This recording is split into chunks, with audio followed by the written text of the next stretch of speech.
Why would Turkey build an ICBM? There is only one answer that actually makes sense. Turkey just built a missile it doesn't need, or it seems it doesn't need it. 6,000 kilometers of range, fast enough to hit Mach 25, big enough to fall into the same category as the weapons that end wars, not the weapons that fight them. And every single realistic target Turkey might ever need to hit is already covered by missiles it had before this one existed. So why build it? Within NATO, only 3 countries field long-range strategic delivery systems like this: the US, the UK, and France. If this missile is what it claims to be, Turkey just put itself in a conversation with 3 of the most powerful militaries on Earth, using a program almost nobody outside Turkey saw coming. I am going to walk you through exactly what Turkey showed the world on May the 5th, the real numbers, not the hype. And then I'm going to give you one of the explanation in multiple defense analysts keep circling back to, the one that actually accounts for a decision that otherwise doesn't add up, including where a warhead like that could ultimately come from. And it might not come from Turkey at all. Let's get into it.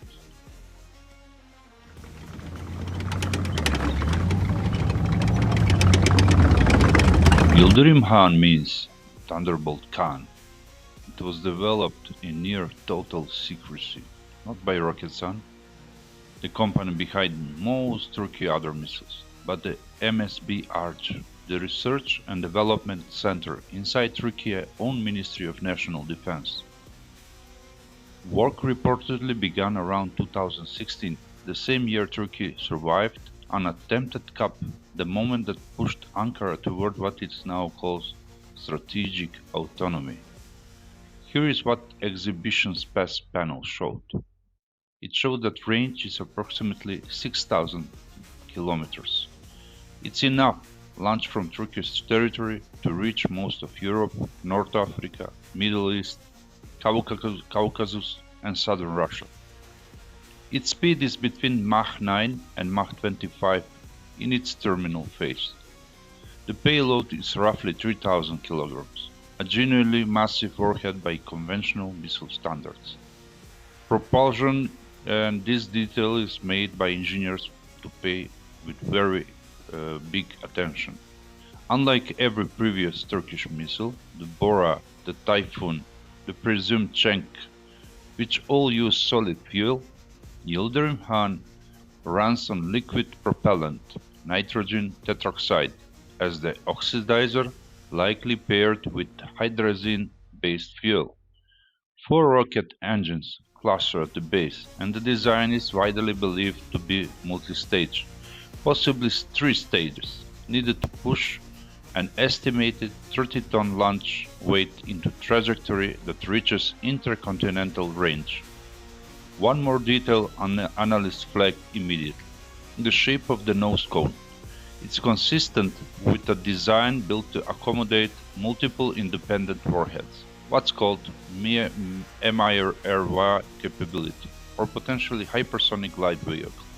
Turkey hasn't confirmed either, but engineers don't design a nose cone cap shape like that by accident. And here's the number that matter most of the classification.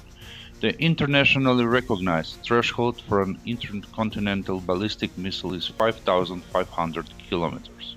At 6,000, YILDIRIMHAN clears that bar barely. Most analysts note it sits in the lower end of the true ICBM range, closer in practical terms to a long-range system than to the one which is in China, Russia, and USA, which is close to the 10,000 plus kilometers missiles. Nothing about this has been flight tested. No date has been announced. What Turkey unveiled in Istanbul was like a full-size mock-up, a declaration of intent, not a weapon in service. But is it like this?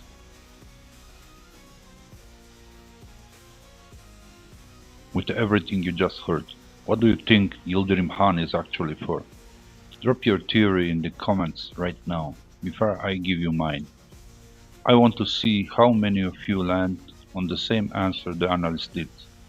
Because here's the problem nobody in Ankara has fully explained. Turkey already has everything it needs to deter its actual regional rivals. The Typhoon Block 4 reaches well over 1,500 kilometers with hypersonic speed. It covers Greece, Cyprus, the entire Aegean, and deep into the Middle East. The rumored Cenk missile, it is real, if it's real, and it is believed to reach around 2,000 kilometers, enough to put parts of Israel, North Africa, and the Gulf region in range too. So think about that for a second. Every plausible advisory Turkey has. Everyone is already covered by missiles Turkey had before Yildirimhan existed, which raises the actual question military analysts have been asking since 5th of May.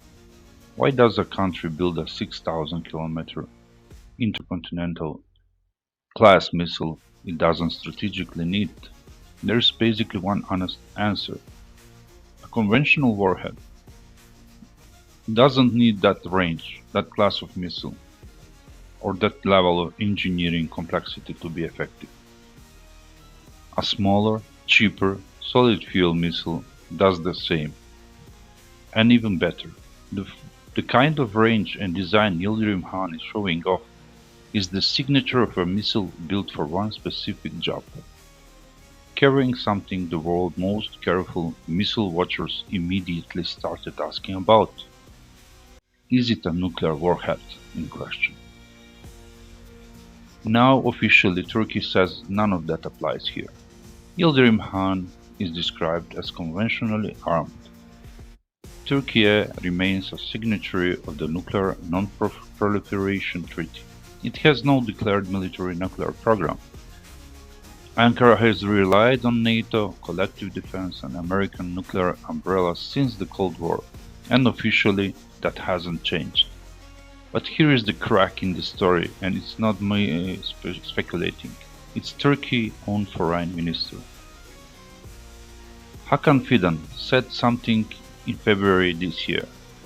It got less attention than it deserved. He said Ankara does not rule out joining a regional nuclear race, specifically citing concerns over Iran's nuclear ambition.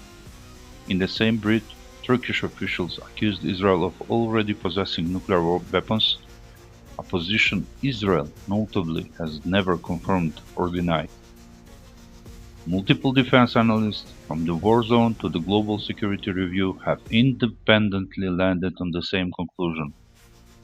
And now I want to talk about this. ICBM class platform is what specialists call a stepping stone.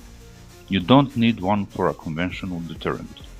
You need one if you want to option open. A physical delivery system sitting ready, so that if the political decision ever gets made, the missile doesn't have to build from scratch. South Korea ballistic missile program has followed a similar pattern. Analysts are drawing the same comparison here. So Turkey official position and Turkey own foreign minister aren't quite telling the same story. And that gap is exactly where the real question lives. Here is some read on this, and I want you to be upfront. This is analysis, not a confirmed fact. Nobody in Ankara has said this openly, but when you connect the pieces already sitting in public reporting, one theory keeps making more sense than any other. Turkey doesn't have a nuclear weapons program. Building one from scratch, enrichment, weaponization, testing will take years, invite devastating sanctions, and almost certainly blow up Turkey NATO membership. If Ankara wanted that path, going public with ICBM in 2026 would be an insanely loud way to start it. But there is a second path. Turkey doesn't have a build to build a warhead. It just has to have a delivery system ready, a missile capable of intercontinental range, sitting in inventory for the day a partner might be willing to share.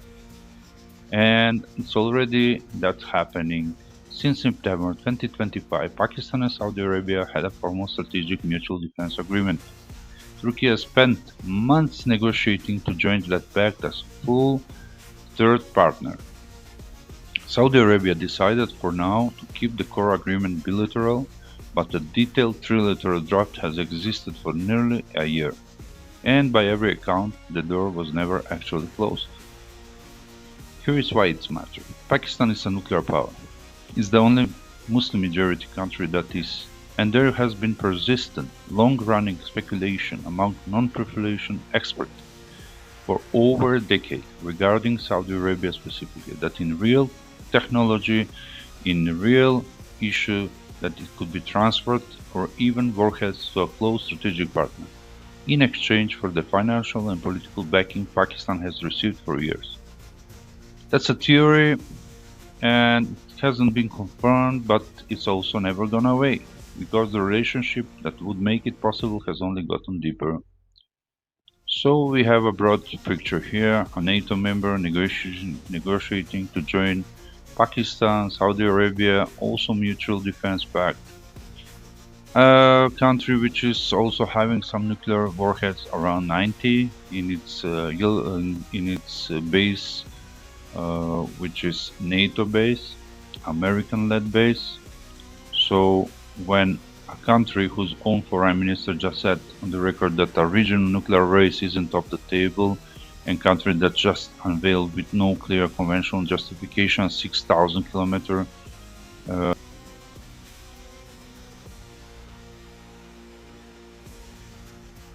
ICBM, so Turkey does not currently have a warhead advanced enough to require. I'm telling what's not confirmed, nobody can confirm it. Ankara would deny it instantly if asked directly. But it's the only explanation that actually accounts for every piece of what we just walked through. The range nobody needs, the design that nobody explained, the foreign minister's comment nobody followed up, and the alliance Turkey has been trying to formally join for the better part of the year. Build the missile first, keep the option till later, from your own program or from a friend. Leave us. Officially, YILDIRIMHAN is conventional deterrent, untested, unproven, years from operational service. Unofficially, it's a missile whose specs makes far more sense for a warhead Turkey doesn't currently have than for the conventional payload it's officially designed to carry. The real question for the comments I need also to ask, do you think YILDIRIMHAN is genuinely about conventional deterrence? Or is it Turkey quietly building the delivery system first and leaving the warhead question for later? Come to an end of this video. Thanks for watching. Join Intel Prime channel membership today and get access to exclusive benefits, including early access to new videos, exclusive discounts on Intel products, behind-the-scenes content, live chat with me and other members. Other options will be soon available. Thank you for your support and for helping Intel Prime grow.